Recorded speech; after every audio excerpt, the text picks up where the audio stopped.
So Lama Rod, it really feels like a gift to have you here with us for this hour. We just started today a 3-day story exchange around the topic of race and identity.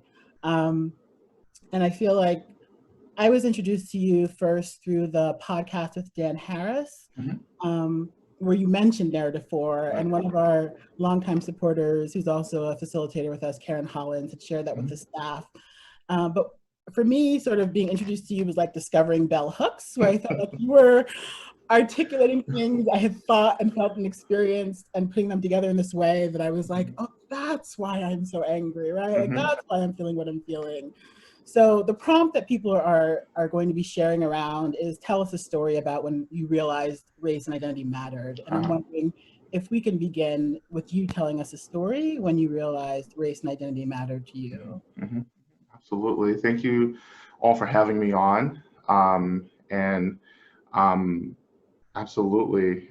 So I've written about this. I wrote about this in my first book, Radical Dharma.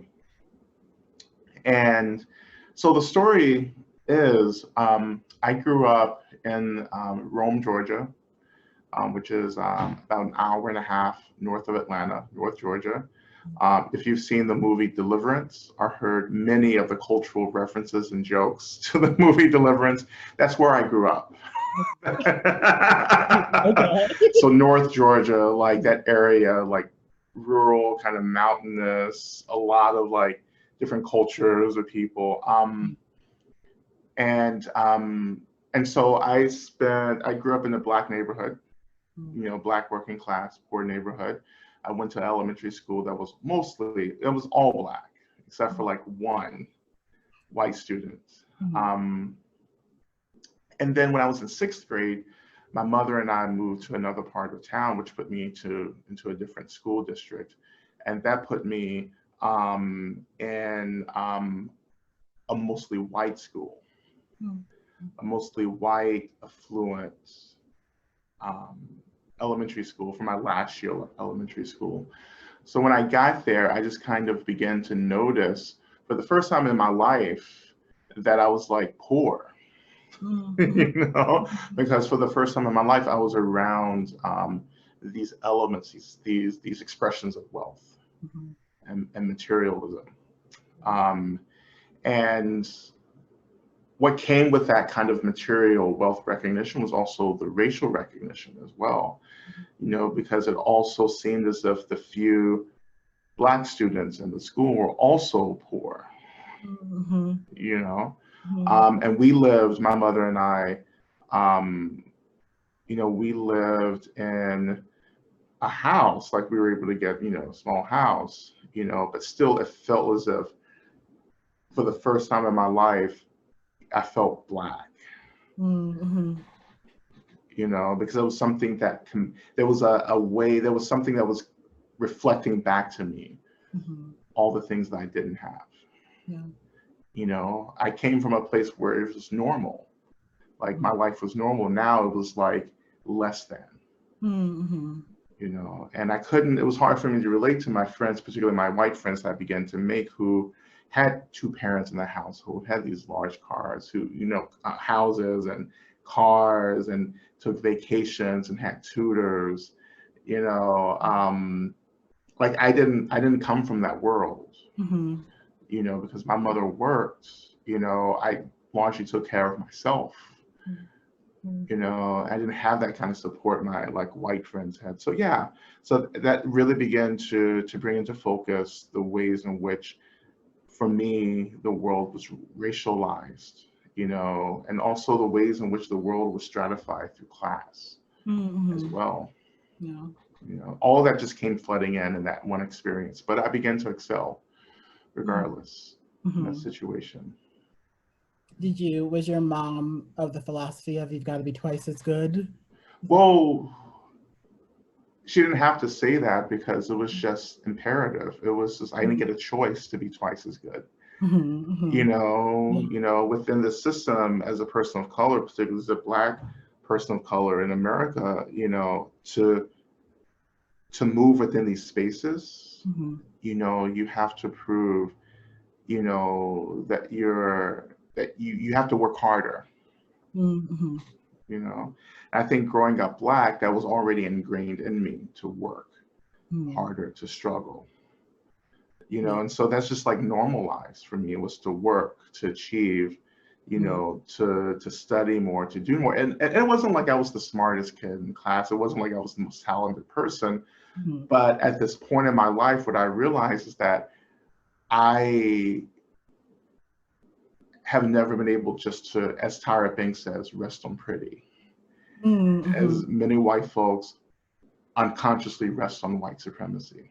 You know, like my resting on Blackness was like actually stepping into this kind of lineage of work and struggle, you know, to create the things that I need, not to wait to be given things, but to create, you know, to always know that there's a level of privilege that comes, you know, with, well, I would take that back and say to know that like everything just isn't given.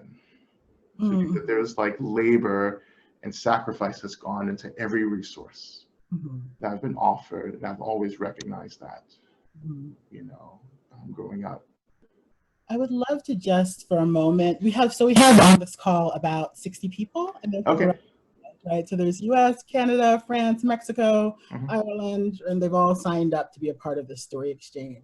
But you use the term white supremacy, and I would love for you to just talk about what we're talking about when we talk about white supremacy. I remember hearing you say sort of white supremacy doesn't like love or respect anyone, not even white people, right? And it was interesting to me to hear you say that, because I think my thought was, oh, okay, it privileges white people, so like they're good versus it actually is not good for anybody, right?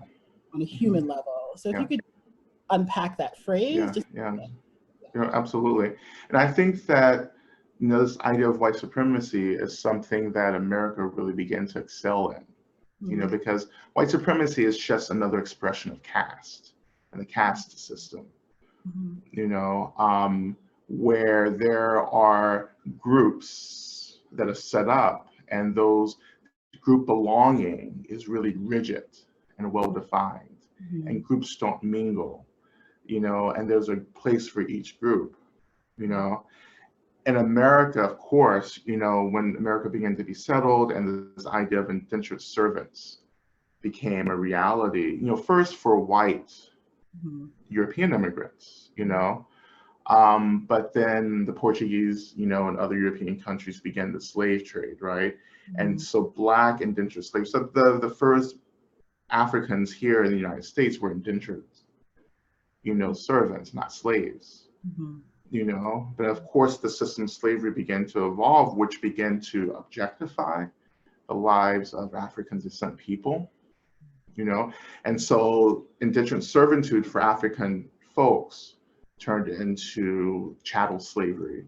And chattel slavery means that, you know, it's a kind of slavery where people are viewed as property, you know, with no inherent rights, you know. And so as America began to develop, this is 1600s, you know, moving to the 1700s, you know, the white male landowners held the power in the early colonies, and they wanted to maintain that power, you know. And so they started creating more and more laws that began to define what whiteness was, that white people and Africans can never interact, or actually it was based upon intermarrying, because white men began to marry Black women and vice versa. And so that began to disrupt property and wealth transfer.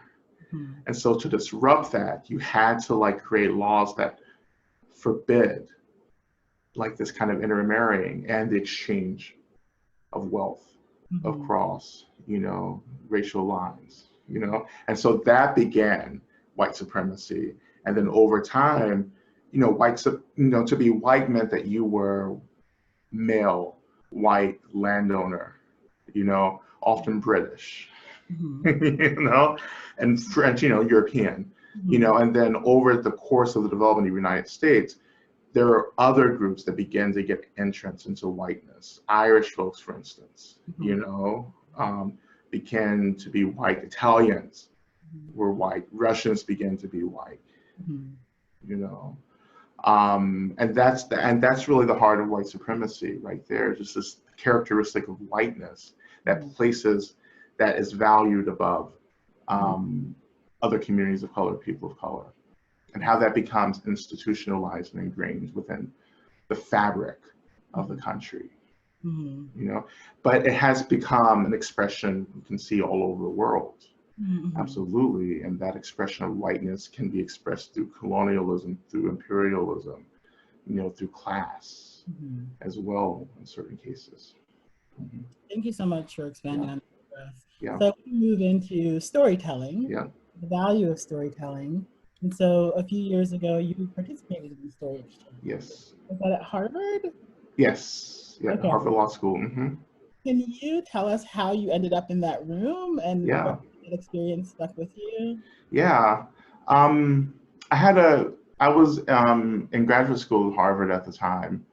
And I had a friend who was really involved with the program, Abraham Latiner. And he just kind of put out a message, email saying, oh, this is a really cool training that's going down.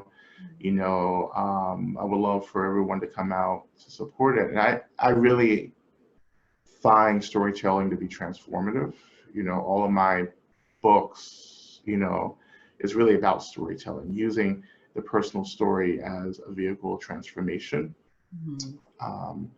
And so, yeah, so I ended up coming to the training and just found that this really simple yet direct practice was so deeply impactful for me. And I forget how long the training was. I think it was several hours, you know, but just having the time to sit with a partner, just to share stories, you know, really created this kind of deep intimacy, which I really, really, you know, found valuable. In our previous hour, Deacon Art Miller and Daryl Bork sort of led us into the space. And one of the things that came up was that there's a vulnerability involved with inhabiting someone else's story, right? You're not willing to be vulnerable. You can't sort of hear that. So let's talk about race. Why is race so difficult? Why is it such a difficult conversation for us to have? I have ideas, but I would like to hear. Yeah, absolutely. I think the first thing that comes to mind is the trauma around racialization. That racialization isn't something that's natural. It's something that is created and then enforced. You know, and that enforcement is based upon these social rules, the social etiquette, which is often based upon who has access to resources. And so there's a lot of pain around that. You know, it's been a lot of harm. It's been a lot of violence, a tremendous amount of violence around the ways in which we've been, you know, split into racial groups and forced to stay in these groups, you know? So I think when we come into conversations, what we're actually having to do is to come into conversation with everything that remains unspoken about the system, you know, and about this construction of race. And that's a lot of shame. A lot of shame and a lot of trauma. Shame and trauma are really brutal pair together. Shame will keep trauma invisible, you know, for us in our experience. And so we're actually unconsciously reacting to that unconscious, subconscious trauma, you know? And so this is why so much of the work that we've been seeing in the recent years, like, you know, white fragility, you know, really begins to speak more and more to this idea that, like, oh, there's this thing that perpetuates itself because it refuses to be articulated. And when you try to articulate it, there's a breaking down. There are all these sophisticated things that arise to protect us. Well, and that worldview is protecting us from moving into the reality of what it has cost us to participate in this racialization. Yeah, and that cost is like our humanity, right? Exactly. Yeah, we've lost our humanity. Racialization has covered up our humanity. And for me, growing up as a Black American, descendant, from people who experienced enslavement, I've always been very close to the trauma. We may not have been able to name the trauma of of centuries of enslavement and institutionalized racism, but we felt it. Like we always felt it. And for me, my work has been moving into trying to name it, to describe it, in order to actually begin to take care, of that, And I talk about this really in depth in my current book, Love and Rage, as well for folks. And I call it transhistorical trauma. Transhistorical trauma, intergenerational trauma. It's the same for many racialized groups, but here in America, it's race. Whiteness is an expression of trauma. And not to say that that.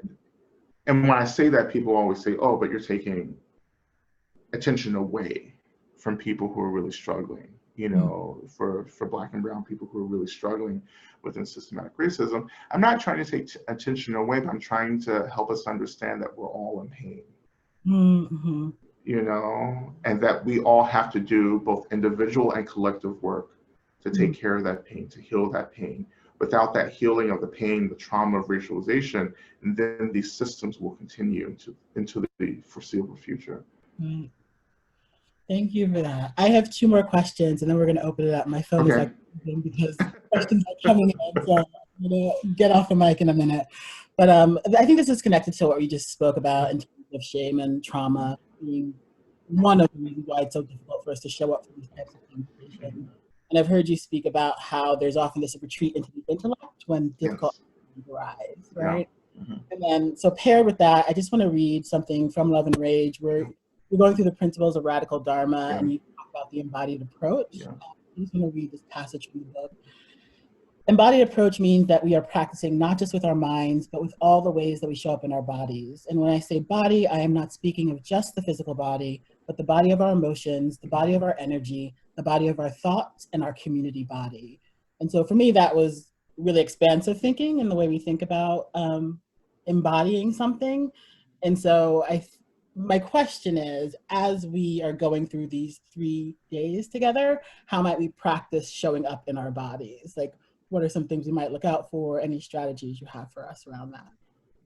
Absolutely. I think that the kind of analytical mind, the intellectualizing mind is a way that many of us bypass actually experiencing our bodies, right? This is a safe space because the mind can manipulate things, but the body isn't manipulating things, the body is having an experience in this moment,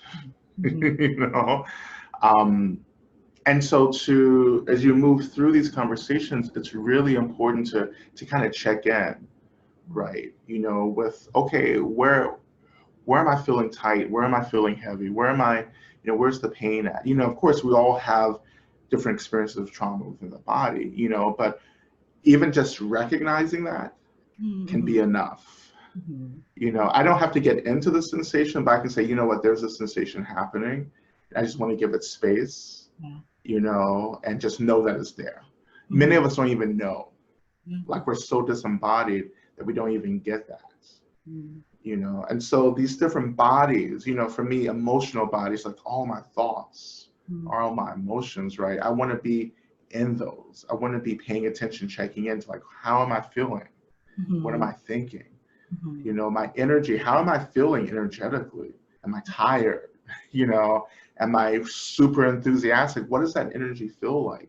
The community body, okay, how is the collective doing? Like, how are we moving forward as a group into this conversation, into this work? And all this takes work. We're having to come back over and over again, you know? And I think it's important for us as we continue to figure out what our like mechanisms are. Like that can be really different for folks, like the ways that we've created to bypass Mm-hmm.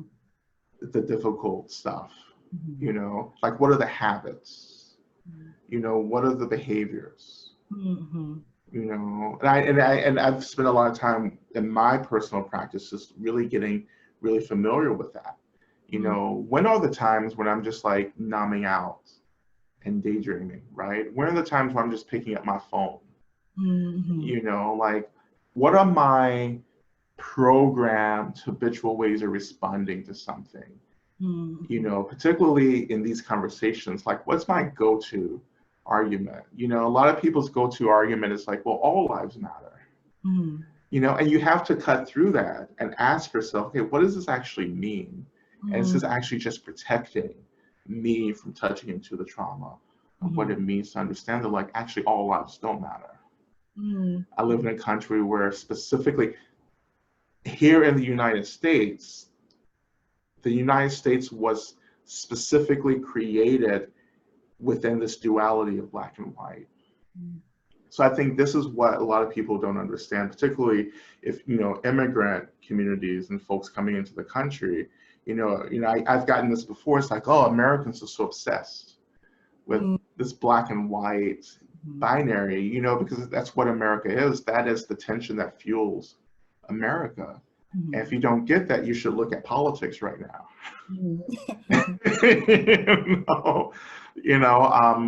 Whiteness, white supremacy is fueling the mediocrity, this kind of thing where it's like, this shouldn't be happening. Right. Like logically, this doesn't make any sense. But when we put it within the context of white supremacy, it does actually make sense. It's not really about anything functioning well, it's about maintaining of white privilege and whiteness, you know, and centering that. And we're beginning to see that break down, you know, because it's so ridiculous. Like you have to, and this is something that I want everyone to hold in their conversation, is that like you have to get to a point where you see the ridiculousness of what you're trying to maintain. You know, and I think that here in America, we're beginning to see the ridiculousness of white supremacy. You know, like this doesn't actually make sense, you know, and people get access to resources that they haven't earned and they can't hold, and they put all of us in danger because they haven't earned the right to hold. The only thing that they have is being white or male identified or wealthy. Right. You know, and when all those characteristics come together, we know that like whiteness, maleness, wealth, you know, heteronormativity, heterosexualism, when those things come together, you know, that's like the epitome of the most powerful person in America, and perhaps maybe the world, you know, but definitely in America. So we have to kind of see that, see the ridiculousness of all of that, and just hold the space, you know, for the ways in which this doesn't make any sense. None of this makes sense. You know, but we have to move into unraveling all of this bit by bit. And of course, we do that through articulating all of this through our stories. One of the questions you asked, and I swear I'm going to the Q&A, are you resourced enough to do this work? Yes. Right? And so I'm wondering if you might talk about how you resource, how we might resource ourselves, individuals and as a community. Yeah. And yeah, I think my general experience of folks as I talked with everyone, you know, a lot of people don't have what they need in order to be well, to have these conversations, to do the work of what I call anti-oppression, anti-racism, you know, but in general, anti-oppression work. And of course, anti-oppression work is carried on the backs of Black, you know, Indigenous people of color, you know, or really carried on the backs of anyone experiencing the oppression itself, you know, as the recipients of oppression. And that's draining and that's depleting. And part of our work, in the words of Audre Lorde, is that we have to really embody self-care as a form of self-preservation. Mm-hmm. You know, and self-preservation thus becomes political warfare. Mm-hmm. You know, because when you survive, and not only survive but thrive within a system that's trying to annihilate you, you actually disrupt the system. Mm. You know, like the program isn't working Yeah. when it's not silencing you, it's not erasing you, it's not killing you. You know, and so when I talk about resource, I'm like, you know, am I well enough right now in this moment to have this conversation, right? Am I well enough to do this work? You know, and I have to realize that my work is also self-care. Like, it's not always about educating people or doing, you know, the work that I'm trying to do in a daily life. For me, my primary work is self-preservation. You know, because I'm still functioning within a system that's actively trying to annihilate me. You know, and then when I feel well enough, then whatever else I have goes into the work of change, you know, of education, of conversations, you know, of, you know, creating the programs that we need to see, you know, in order to continue this work of anti-oppression. You know, but some of us feel compelled to do the work when we actually aren't able to do it. And then that will actually intensify this experience of woundedness and trauma. You know, and you'll get burnt out, you know, and then you won't have the capacity to do anything. Right. You know, like the work will always be there. You know, and this is what it means to be a part of a continuum of a lineage. Like, we're coming into the work that we need to do, but we also have to trust there are others coming after us to continue the work. And part of my work is to create a lineage of practice or resources that I can pass on to the next generation or to my descendants. You know, as I pass into becoming an ancestor. And that's the indigenous worldview. That's the indigeneity that I believe that we have to begin to embody. And indigeneity for me is the antithesis to colonialism and imperialism. It's coming back to my most authentic self. It's coming back to the land. It's coming back to the ancestors, you know, to the elements, to the spirits, whatever that means for you, you know, for me. But it's coming back into this worldview where I am having to consider my whole self instead of a fragmentation, you know, that colonization has created for me and my community. I want to return back into wholeness, you know, and to a perspective that sees everything and holds everything, you know, not just having one piece, the whole piece. Thank you. Beautiful. I want to say too much, but I'm staying on time. So we have a lot of questions. I'm just looking at my phone. One of the first ones is, what should we be prepared to risk when we tell our stories? You know, I think one of the risks is that our stories will be thrown back in our faces. You know, and I'm not talking about, you know, particularly in the work that you're doing in the workshops and the sessions, but in general, I'm talking about telling our stories in the world. We have to be prepared for people coming up to us and saying, you know what, I don't believe it. You know, I don't buy into your story. Your story isn't important. Right. You know, and like all I do in my books is tell stories. You know, so when I write a story, when I write about extremely personal things, you know, I write about everything from growing up, you know, as a little black boy, to my experiences of queerness, until like my sex life. You know, not to mention like my personal religious, spiritual beliefs, like, you know, everything I write about. But when I write, I have to be able to say, you know what, I love myself enough and have compassion for myself to hold myself through whatever reactions, you know, others have against my life and my story. You know, ultimately, it's not about other people, it's about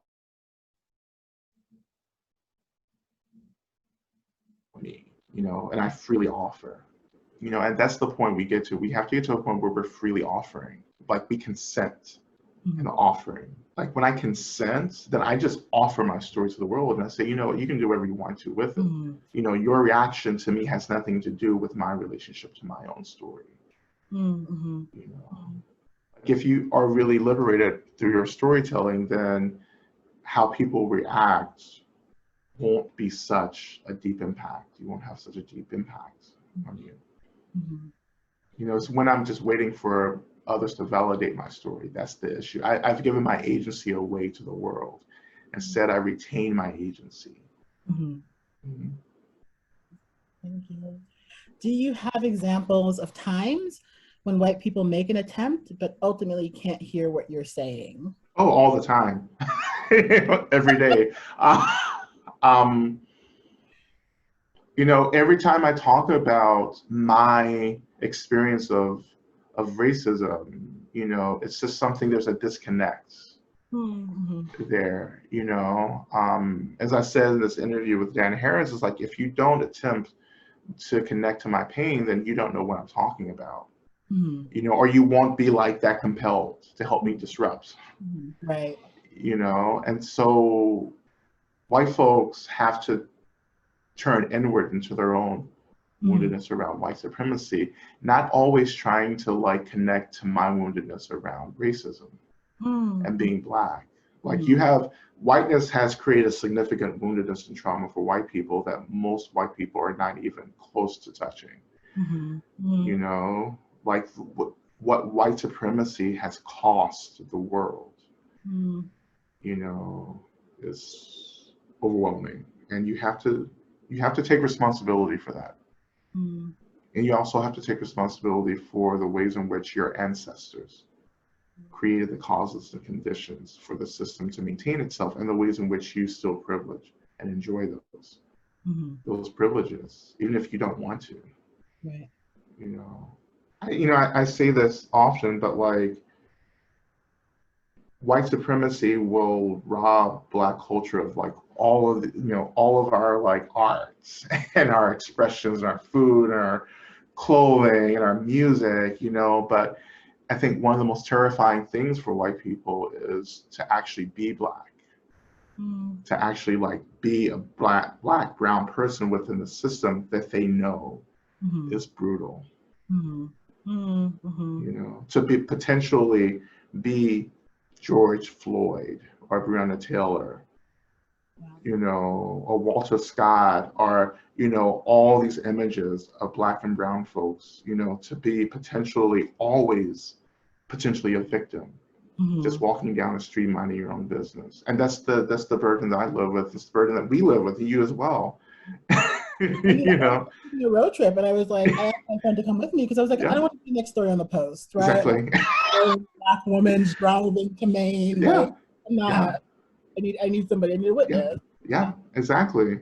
And like so that's a story that white people don't get. You know, maybe like female identified white folks get that, like white women can get that. Often I've had that conversation, what it means, you know. But for me, just to be in the world, and for us to be in the world and always like, God, you know, I can be a victim at any time. Not just when I'm by myself, not just when I'm like walking down a sidewalk, and I'm like it doesn't matter. I can be walking down a crowded street, I can still be targeted. You know, or walking into a crowded store, I'm still targeted. You know, that's a hard reality. That's a conversation. That's a hard conversation to have. You know, I live in Brooklyn, and like in New York, a lot of people are fleeing because of the pandemic. And I had like a month or two where I was like, am I leaving New York? Like, is it over? And I was like, the thought of being the lone Black woman, right? Like in the West somewhere, new to town, alone, like I was like, no, I'm staying in Brooklyn because at least I have community here. I'm going to combine two questions. These are both about students. And one is, can you speak a little bit about your work with high school students in meditation? And the other is sort of a fear or worry that students are not resourced enough to do this type of work, and how do we bring them into these conversations as educators? How students are not resourced enough. They may not have the resources. Well, you know, even in the past, I guess 5 weeks or so, I've been working with teens. I do a lot of work with IBME, Inward Bound Mindfulness Education, and we do adolescent mindfulness. And we used to do a lot of course, residential retreats for young people. Now everything's online. And so I've had, last week I just finished a 5-day online retreat with teenagers. And then right before that, I did a workshop on anger. So I actually taught the book, Love and Rage, to teenagers, you know, and they all got a copy of the book, and I walked through the book with them, you know, offered them some exercises. And I think that really, for me, it's really working with young people and knowing that they're like quite resilient and that they get the world in a way that we don't understand. You know, like they perceive the world, particularly because of the presence of social media, they're knowledgeable, they're connected and in tune to the world. And for me, I don't adjust my presentation for teens.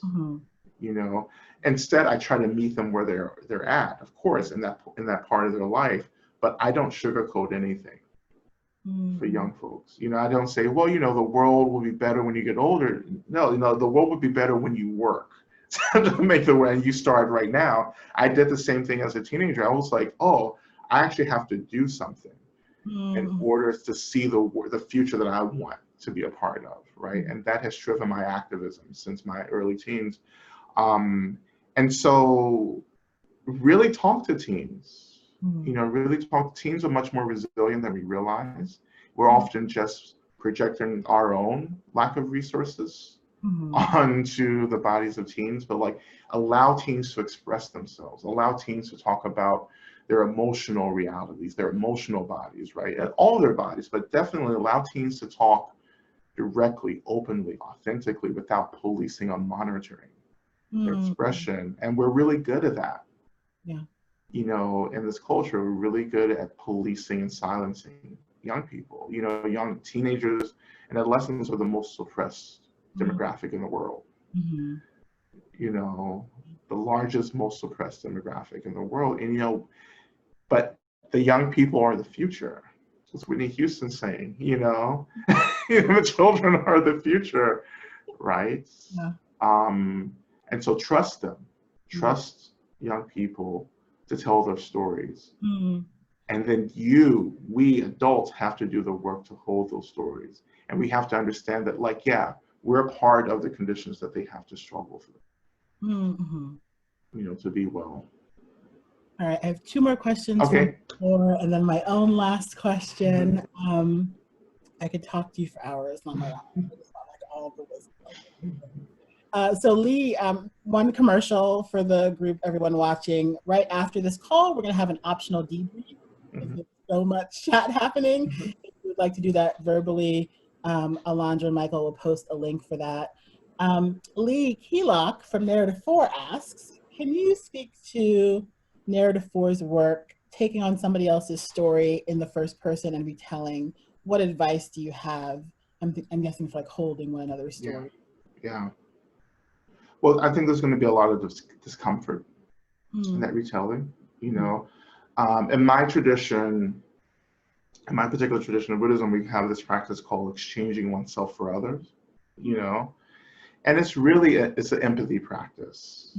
And it's us like stepping into the experiences of other people, but we're still bringing our experience into that experience as well. So the work is holding both the experience of the person in front of me, also my experience, and knowing that like I often flinch, you know, when I'm coming into parts of my story or parts of another person's story that begins to ping these parts of my experience that I'm always running away from, trying to hide away from.